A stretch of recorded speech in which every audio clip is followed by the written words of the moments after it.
Viewers, সবাই কেমন আছেন? আমি ডাক্তার সঞ্জয় কুমার। আশা করি আপনি ভালো আছেন। তো আমাদের চেম্বারে ও বাসায় অতি প্রয়োজনীয় একটি ওষুধ হচ্ছে আর্নিকা মন্টেনা। এক কথায় বলতে পারি এই আর্নিকা একটি পলিক্রেস্ট ওষুধ। যাই হোক, আজ আমরা নরেন্দ্রনাথ বন্দ্যোপাধ্যায়ের 4 কথায় আর্নিকা মন্টেনাকে চিনতে চেষ্টা করব। প্রথম কথা কি? প্রথম কথা, বেদনা, আঘাতজনিত বেদনা এবং রোগজনিত বেদনা। দেহের যে কোনো স্থানে আঘাত লাগলে প্রথমে আমরা আর্নিকার কথা মনে করি।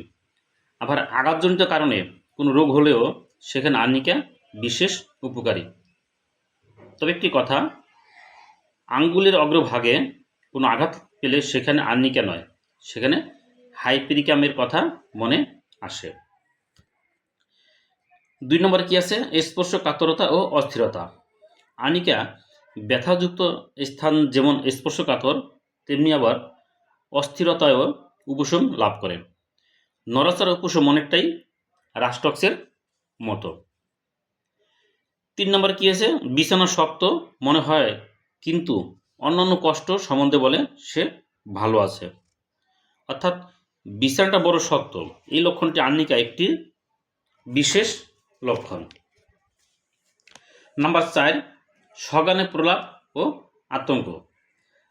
আর্নিকা রোগী যখন বিকারগ্রস্ত হইয়া প্রলাপ বকিতে থাকে, তখন তাহাকে কোনো কথা জিজ্ঞাসা করিলে সে খুব ভালো আছে বা সঠিক উত্তর দিতে পারে। এটি হচ্ছে আর্নিকার আনকমন সিমটমস। এরপর আমরা আর্নিকাকে অল্প কথায়, অর্থাৎ এক কথা দিয়ে আর্নিকাকে কিছু ক্ষেত্রে মনে রাখতে পারি। সেটা কি? যেমন প্রসবের পর প্রসূতির প্রস্রাব বন্ধ হয়ে গেলে বা অসারে প্রস্রাব হইতে থাকলে প্রথমে আমরা আর্নিকার কথা ভাবতে পারি।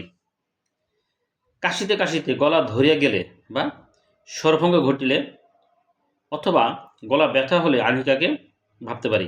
আবার যক্ষার শেষ অবস্থায় শরীরে বিভিন্ন অঙ্গ প্রত্যঙ্গের বেদনার সহিত কাশি হলেও আর্নিকাকে ভাবতে পারি। রাতে হঠাৎ বুকের মধ্যে অস্বস্তি, মৃত্যু ভয়, হৃদশুল, এই ক্ষেত্রে আমরা আর্নিকা এবং আর্সেনিকে ভাবতে পারি।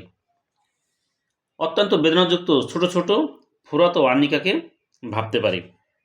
আঘাতপ্রাপ্ত স্থানে বেদনা দূর করিতে উচ্চ শক্তি আর্নিকা দরকার। আর্নিকা এর পর সিম্ফাইটম, ব্রাইনিয়া বা রাস্টক্স বা কোনিয়ামের দরকার হতে পারে। যাই হোক, সবাই ভালো থাকবেন।